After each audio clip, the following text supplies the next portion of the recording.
Bom dia! Lindo, maravilhoso e abençoado dia na presença de Deus. Hoje estamos no dia 389 do projeto Bíblia para Iniciantes e, como eu havia falado, hoje vamos para a parábola da figueira. Jesus já havia aqui explicado sobre a volta dele, né, como isso vai acontecer, da mesma forma como foi prevista a vinda dele, e ele veio e cumpriu as escrituras, cumpriu tudo que os profetas haviam falado sobre ele, né? Isaías, Oséias, Jeremias, vários profetas. Da mesma forma, ele também agora, nós estamos esperando a volta dele. Ele disse que ele vai vir como numa nuvem, vai vir numa nuvem com poder e grande glória. Então vai ser de uma forma completamente diferente. Ele veio, né, com toda a humildade, montado num jumentinho, entrando lá em Jerusalém, se entregou como cordeiro, né, para ser crucificado, para morrer por nós, para trazer perdão, para nos servir, né? Ele veio como Senhor, mas veio para nos servir, veio para nos mostrar o exemplo maior. Não existe uma outra pessoa que demonstrou tamanho amor pela humanidade como Jesus, dando a sua própria vida em favor de nós, né? Então, não dá para a gente passar por essa vida sem entender aquilo que Jesus fez por nós, né? E ele criticou lá os religiosos, criticou as pessoas que, que sabiam, né, das escrituras, mas não viviam na prática, os hipócritas, e que não perceberam que ele era o Messias tão esperado, né? Enfim, e agora ele traz a parábola da figueira, né, e mais algumas explicações sobre essa questão da volta dele, tá? Versículo 29 do capítulo 21 de Lucas, né, como eu falei, estamos aí no final do livro de Lucas.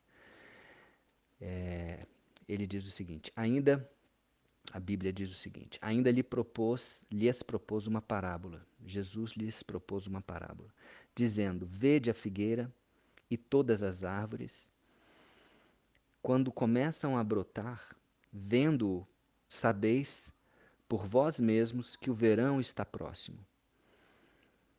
Assim também, quando virdes acontecerem todas estas coisas, sabei que está próximo o reino de Deus. Que coisas ele está se referindo? Está se referindo aqui a todas essas tribulações, as guerras, ao que ele falou sobre Jerusalém, ao que ele falou sobre o povo judeu, ao que ele falou sobre os gentios, que são aqueles que não são judeus, né? Como se portar durante tudo isso, para que a gente não tema diante dessas tribulações, diante dessas pandemias, até mesmo essa que estamos passando agora, que estejamos, né, que coloquemos a nossa fé, a nossa esperança nele, né? Não tenhamos medo e nem ansiedade. Tá? Essas coisas vão vir, vão acontecer, mas é necessário que isso aconteça para provar os nossos corações, para separar o joio do trigo, tá certo? E é importante que nós venhamos a conhecer as palavras de Jesus, né? Na Bíblia, lá no Antigo Testamento, fala que o povo morre por falta de conhecimento, perece por falta de conhecimento. Conhecimento na vontade de Deus, naquilo que Deus nos mostra através da sua palavra, né? Imagina, se nós conhecermos a vontade de Deus e aplicarmos a vontade de Deus nas nossas vidas, é receita de sucesso, não é? Então Jesus está falando aqui, ó. Você consegue discernir quando vem o verão só olhar as árvores, a figueira e todas as demais árvores, né? Então, quando todas essas coisas acontecerem, ele fala que sabei que está próximo o reino de Deus. Tudo isso, a volta de Jesus está próxima. Só que esse próximo agora, a gente não tem como saber se é 1 ano, 2 anos, 10 anos, 100 anos, 1000 anos, Não dá para saber. Porque como já foi falado aqui, um dia é como 1000 anos para Deus, né? Então o tempo é muito relativo, né? Para a gente é muito desafiador essa questão de interpretar tempos, não é verdade? Mas enfim, vamos continuando aqui. Versículo 32. Em verdade vos digo que não passará esta geração sem que tudo isto aconteça. E é isso ele falou, ele não tinha nem morrido ainda na cruz. Então, imagina, naquela época as pessoas achavam que ia ser muito rápido esta geração. Mas esta geração ela pode ter uma outra interpretação, né? Esta geração é, perversa, essa geração má que crucificou, né? Essa geração de coração incrédulo, né? Nós sabemos que existe também uma palavra que diz que Jesus vai voltar quando todos da humanidade, todas as pessoas vivas dentro daquele período da existência humana, tiverem acesso à palavra de Deus, todas as nações. É, nós aqui da Jocum, da YWAM, nós estamos trabalhando para que isso aconteça em 2033, né, onde a gente possa aí levar a palavra, dar essa oportunidade para as pessoas conhecerem e tomarem a decisão, ó, ok, eu quero esse caminho, ou não, não quero esse caminho, eu quero outro caminho. E Deus vai respeitar o livre-arbítrio e a vontade de cada um, tá certo? Versículo 33. Passará o céu e a terra, porém as minhas palavras não passarão. Tá? Reforçando aqui a verdade e a força das palavras dele mesmo. 34. Acautelai-vos por vós mesmos, para que nunca vos suceda que o vosso coração fique sobrecarregado com as consequências da orgia, da embriaguez, das preocupações deste mundo, e para que aquele dia não venha sobre vós repentinamente como um laço. Então, o que ele quer dizer aqui? O coração do homem é enganoso. Jesus, quando olha para mim, para você, ele está olhando para os nossos corações, para as nossas intenções, para as nossas motivações. Ele está falando que cuidado, cuidado para você não se enganar com seu coração e você ficar sobrecarregado, né? Com orgias, tudo é permitido, tudo é amor, tudo é isso, tudo é aquilo. Cuidado com as orgias, com a embriaguez, né? Tem de ter. O Deus nos coloca limites, gente. Essa questão do sexo, por exemplo, está falando aqui de orgia. Deus coloca os limites na questão do sexo, não é porque ele é mau, não, porque ele quer prender a gente. Não, ele fala que o sexo é abençoado dentro do casamento e ponto final. E as pessoas querem dar um jeitinho aqui, um jeitinho ali, e tem aí as consequências, né? E tem as consequências. Mas enfim, o pecado é convencimento, é parte do Espírito Santo. Não sou eu aqui que vou convencer ninguém que está escutando sobre pecado. O pecado quem convence do pecado é o Espírito Santo. Quando eu tive um entendimento disso, dessa questão, principalmente essa questão sexual, eu agi da forma que esse entendimento me trazia paz, tá? Então, que você haja dessa forma. Peça ao Espírito Santo para te mostrar o que é certo, o que é errado. Hoje a gente vive nessa lei, a lei da liberdade. Não vivemos mais no Antigo Testamento, que era a escravidão da lei. Existia um propósito para isso? Sim. Agora estamos livres dessa lei que nos escravizava e que também nos mostrava a nossa fragilidade, né? Porque ninguém conseguia cumprir todos os preceitos daquela lei.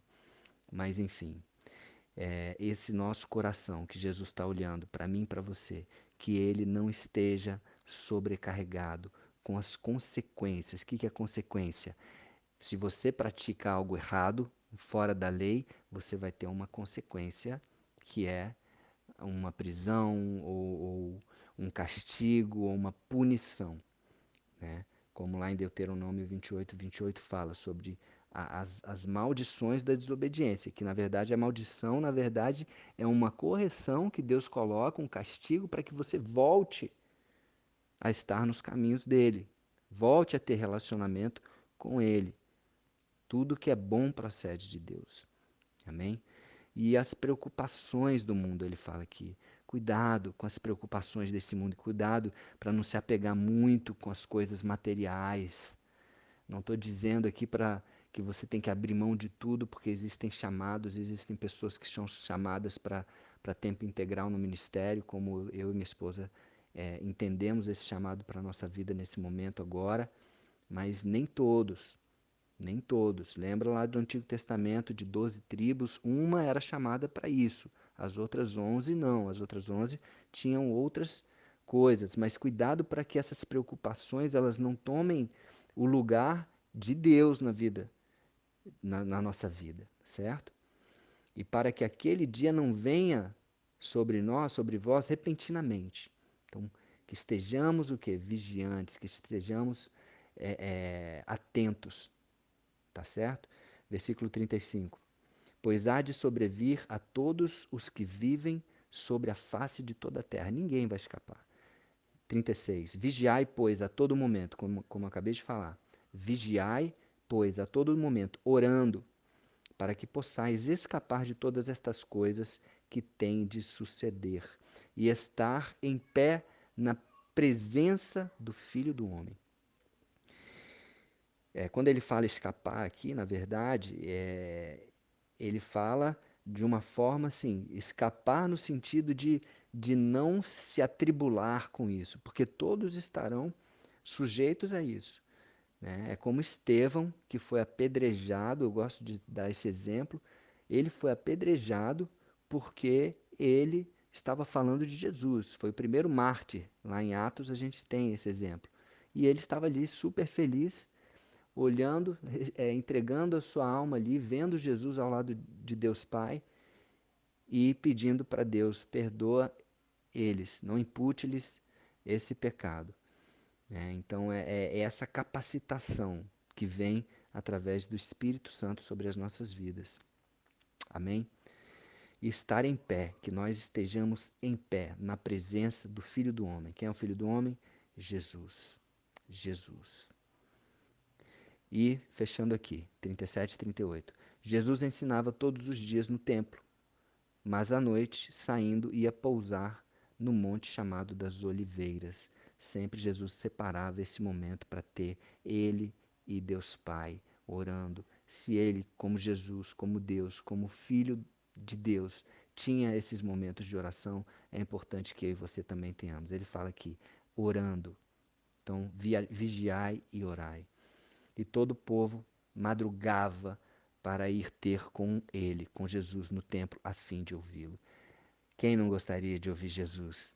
As parábolas de Jesus, os ensinamentos de Jesus. Até os fariseus, os saduceus, os escribas ficavam ali querendo ouvir. Lógico, eles tinham a intenção deles, né?